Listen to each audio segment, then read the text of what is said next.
Rumah sederhana ini terletak di Desa Made, Lamongan. Di pekarangannya terparkir sebuah gerobak hijau bertuliskan Sempol. Di rumah itu tinggal Pak Sutri Setiawan Darmadi dan istrinya Evi, serta dua anak mereka, Tiara dan Rani. Sejak dulu Setiawan dan Evi berdagang kecil-kecilan. Setiawan pernah berjualan es tebu, kemudian beralih bersama sang istri berjualan sempol di gerobak dorong di depan Masjid Agung Lamongan. Warga sekitar mengenal Setiawan dan Evi sebagai pasangan sederhana dan pekerja keras. Meski hidup sederhana, Setiawan dan Evi bertekad agar kedua anak mereka bisa mengenyam pendidikan tinggi. Sebab itu mereka mati-matian berjualan mencari uang demi membiayai pendidikan. Si bungsu Rani sedang menempuh pendidikan SMA, sedangkan si sulung Tiara Angelina Saraswati yang lahir pada bulan Agustus 2000 pernah mondok di pesantren dan merupakan alumni SMA Darul Ulum Jombang. Pada 2019, Tiara kuliah di Universitas Trunojoyo Madura yang berstatus universitas negeri. Saat kuliah, Tiara tidak hanya sibuk belajar, tapi juga sejak tahun 2020 sibuk menjalin kasih dengan teman sekampus, seorang cowok pendiam asal Labuhan Batu, Sumatera Utara yang bernama Alfi Maulana. Sama seperti Tiara, Alfi juga jebolan pesantren di Jombang dan alumni SMA Budi Utomo Gadingmangu. Hubungan asmara tidak mengganggu perkuliahan Tiara dan Alfi. Terbukti hanya dalam kurun waktu 3,5 tahun, pada 2023, Tiara yang cerdas berhasil lulus menggondol gelar sarjana manajemen dengan predikat cum laude dengan IPK 3,75.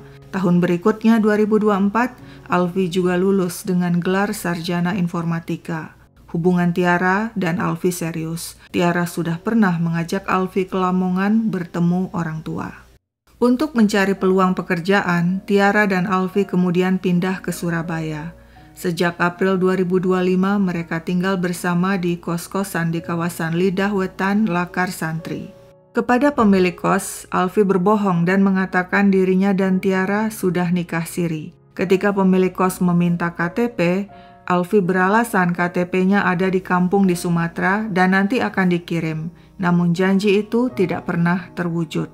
Lokasi kos terletak di gang sempit. Ada 7 kamar kos di sana. Tiara serta Alfi menempati kamar nomor 4. Kosan mereka agak beda, mungkin sewanya juga lebih mahal, sebab terdiri dari 2 lantai. Lantai bawah digunakan untuk memasak dan menyimpan barang, sedangkan lantai atas untuk kamar tidur. Ternyata mencari pekerjaan di sektor formal tidak mudah, meskipun Tiara dan Alfi bergelar sarjana. Untuk membiayai kebutuhan hidup, Alfi bekerja di sektor informal sebagai driver ojol, saban hari pergi pagi dan pulang larut malam. Demikianlah tidak terasa sudah sekitar 5 bulan Tiara dan Alfi tinggal di kosan di wilayah Lakar Santri, Surabaya. Tidak ada yang berubah, begitu-begitu saja. Setiap hari Tiara hanya berkutat di kosan dan menganggur. Meski begitu, Tiara aktif di dunia maya. Dia memiliki akun TikTok dengan pengikut yang cukup banyak. Salah satu unggahannya di TikTok berupa video saat memamerkan ponsel premium miliknya. Sementara itu Alfi jarang di kos sebab sibuk bekerja sebagai driver ojol. Seperti juga pada Sabtu 30 Agustus 2025, Alfi tidak berada di kosan. Pukul 7:30 malam dia berada di Bandara Juanda, Surabaya menjemput adiknya yang akan masuk pesantren di Jombang. Alfi lalu mengantar si adik ke Jombang. Setelah memastikan semua beres, Alfi kembali ke Surabaya dan tiba di kosan sekitar pukul 1 dini hari. Sudah memasuki Minggu 31 Agustus. Dia mengetuk-ngetuk pintu, tapi Tiara tidak membuka juga. Hingga 1 jam kemudian, barulah Tiara membuka pintu dan Alfi pun masuk. Sementara itu, pada hari yang sama, Minggu 31 Agustus sekitar pukul 8 malam, Suliswanto, warga desa Sendi, Pacet, Mojokerto heran. Ayam-ayam jantan peliharaannya mendadak berkokok bersahut-sahutan padahal tidak ada yang mengganggu. Perasaan Suliswanto tidak enak. Esoknya, Senin 1 September, seperti biasa dengan bersepeda motor, Sulis pergi mencari rumput untuk makanan kambing peliharaannya. Sekitar 1 kilometer dari rumahnya, dia berhenti di tepi jalan raya Pacat Cangar dan berjalan ke arah semak-semak mencari rumput. Tiba-tiba dia menemukan sesuatu yang aneh. 4 gumpalan daging, sebagian ada rambutnya. Ah, bangkai binatang, pikir Sulis lalu pulang. 2 hari kemudian pada Rabu 3 September di lokasi yang sama, Sulis kembali melihat gumpalan daging itu masih utuh, hanya sedikit mengering. Selanjutnya pada Jumat malam 5 September, Sulis lagi-lagi heran mendengar ayam-ayam peliharaannya berkokok bersahut-sahutan seperti hari Minggu lalu. Firasat Sulis mengatakan akan terjadi sesuatu yang buruk. Dan dugaannya benar. Esok pagi Sabtu 6 September, ketika Sulis mencari rumput untuk makanan ternak, sekitar 100 meter dari lokasi pertama penemuan gumpalan daging, dia lihat ada sepotong daging tersangkut di ranting semak. Sekitar 4 meter melangkah, bukan main terkejut Sulis ketika menemukan potongan telapak kaki. Dia langsung menghubungi kerabatnya yang kemudian menelpon Polsek Pacat. Tak lama kemudian polisi tiba di TKP dan mengerahkan tim forensik serta tim anjing pelacak K9 untuk menyisir lokasi. Polisi berhasil menemukan 65 potongan tubuh utama, termasuk pergelangan tangan kanan dan jari-jari.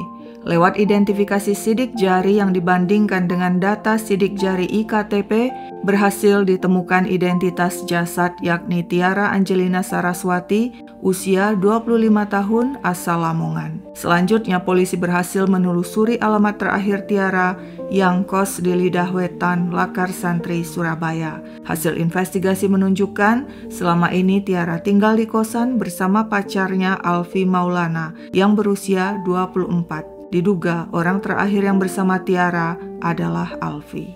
Pada Minggu 7 September sekitar pukul 1 pagi, tim kepolisian didampingi RT setempat melakukan penangkapan terhadap Alfi Maulana di kos di Lakar Santri. Alfi mengaku dia telah membunuh Tiara, lalu memutil pacarnya itu hingga ratusan bagian. Di kamar kos, polisi mengamankan barang bukti antara lain pisau dapur, pisau daging, gunting taman, dan palu. Selain itu juga ditemukan kantong plastik berisi potongan organ tubuh, tulang, juga gigi. Dan yang paling mengerikan, Alfi ternyata menyembunyikan potongan kepala Tiara di balik lemari. Seluruh potongan baik yang ditemukan di semak-semak di kawasan Jalan Raya Pacat Cangar serta potongan yang ditemukan di kosan dibawa ke Rumah Sakit Bayangkara Pusdik Sabara Porong Sidoarjo. Di sana, tim forensik melakukan proses identifikasi dan rekonstruksi jasad yang telah dimutilasi.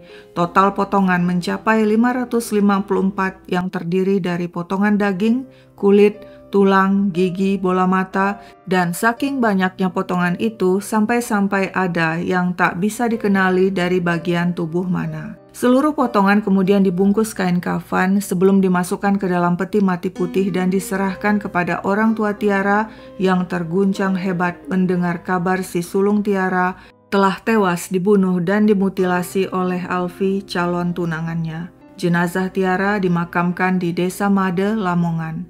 Apa yang sebenarnya terjadi? Mengapa Alfi begitu sadis mencincang sang pacar Tiara lebih dari 500 potong? Menurut pengakuan Alfi, pada Minggu 31 Agustus pukul 1 pagi, sepulang mengantar adiknya ke Jombang, dalam kondisi letih, dia berkali-kali mengetuk pintu kos tapi Tiara tidak membuka.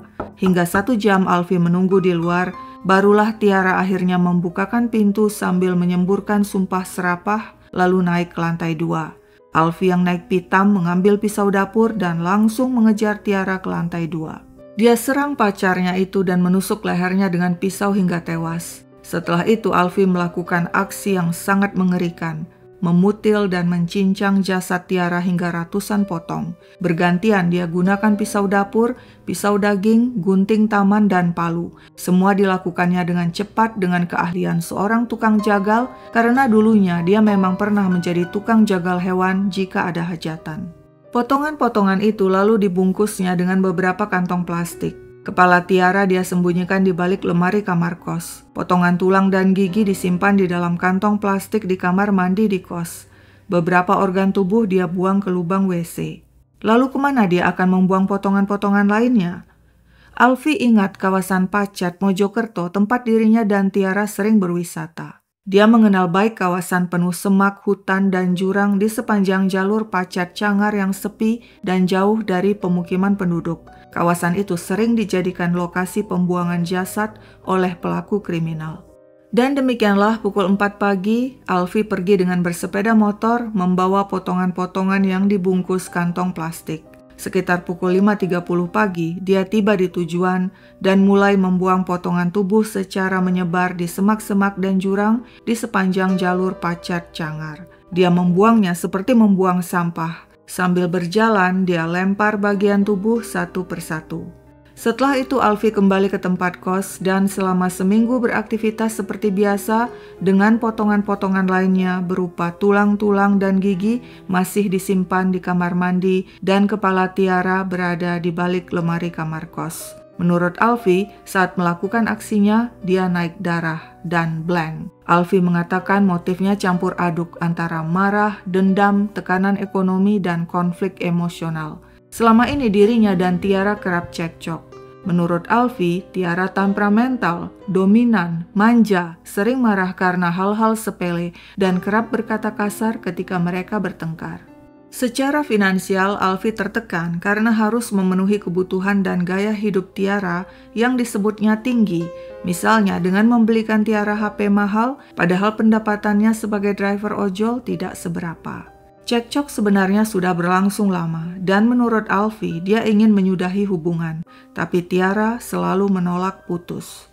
Semakin lama, Alfi mengatakan dirinya merasa Tiara hanya memanfaatkan dirinya, memanfaatkan kesetiaan dan kebaikannya tanpa mau menghargai dirinya. Kemarahan Alfi menumpuk dan akhirnya pecah pada hari kejadian ketika Tiara tidak membukakan pintu selama 1 jam dan kemudian menyambutnya dengan kalimat kasar. Alfi gelap mata lalu membunuh Tiara dan untuk menghilangkan jejak, memotong dan mencium korban hingga lebih dari 500 potong.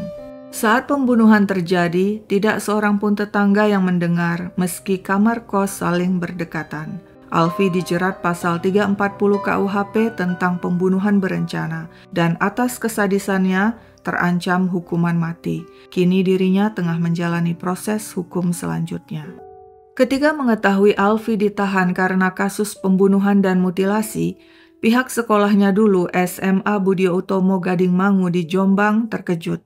Kepala sekolah mengatakan Alfi siswa yang biasa-biasa saja, tidak menonjol dalam prestasi, dan tidak pernah terlibat masalah apapun. Selain bersekolah di SMA Budi Utomo, Alfi juga nyantri selama 3 tahun dan tinggal di asrama Pondok Pesantren Gading Mangu Lembaga Dakwah Islam Indonesia yang menaungi SMA Budi Utomo. Sedangkan menurut tetangga kos, Alfi sosok pendiam dan jarang bergaul dengan warga sekitar. Demikian pula Tiara, disebut tertutup, hanya berkurung di kamar kos dan jarang bergaul dengan warga. Namun menurut media online pojokkiri.com, ada pula tetangga yang mengatakan Tiara sosok ramah dan berwajah cantik, sopan, lugu dan baik hati, hingga cukup dikenal di lingkungan kos. Beberapa tetangga pria mengatakan Tiara berwajah cantik, berkulit putih bersih, banyak yang suka meski tidak berani mengungkapkan. Ada juga yang mengatakan sewaktu duduk di bangku SMA, Tiara yang cantik jadi rebutan para cowok. Kepergian Tiara yang tragis meninggalkan duka mendalam khususnya bagi keluarga yang berharap pelaku dijatuhi hukuman maksimal. Tragedi tersebut membuat orang tua Tiara terguncang dan tidak habis pikir. Saat mengenang sang anak Tiara, Setiawan, sang ayah berkata, "Tiara anak yang paling mandiri dan cerdas." Menurut Setiawan, Tiara dan Alfi berencana untuk menikah. Keluarga kedua belah pihak sudah berkomunikasi dan acara lamaran rencananya akan dilaksanakan tahun 2025, menunggu nenek Tiara pulang dari ibadah haji. Namun setelah itu komunikasi keluarga dan pasangan itu terputus. Sudah setahun Tiara tidak pulang ke Lamongan dan terakhir berkomunikasi dengan adiknya tahun 2024. Sang ibu Evi sebelum kejadian mendapat firasat kuat. Di akhir Agustus 2025, dia mendadak gelisah dan khawatir karena Tiara sudah lama tidak pulang ke Lamongan dan tidak pernah memberi kabar. Evi sempat berusaha menghubungi Tiara, namun tidak ada respon. Hingga kemudian dirinya mendapat kabar Tiara telah tewas dibunuh Alfi dengan cara yang sangat mengerikan. Kasus ini ikut menjadi perhatian pemerintah kota Surabaya, sebab Alfi dan Tiara tinggal bersama tanpa ikatan pernikahan. Satpol PP berencana kembali menggelar razia ke tempat-tempat kos untuk mencegah praktik hidup bersama tanpa ikatan resmi pernikahan. Alfi menggambarkan Tiara sebagai sosok temperamental, manja, dominan, dan kasar. Tapi tak satu pun saksi, baik tetangga, teman, atau keluarga yang pernah menguatkan gambaran itu. Apa yang sebenarnya terjadi di dalam kamar kos itu hanya Alfi dan Tiara lah yang tahu. Dan karena Tiara telah tiada, kini hanya Alfi yang menjadi satu-satunya sumber narasi di sini. Si pelaku Alfi lah yang mendikte citra korban kepada aparat dan kepada kita masyarakat. Apa pendapat kalian? Sekian dulu ceritaku, sampai jumpa kapan-kapan.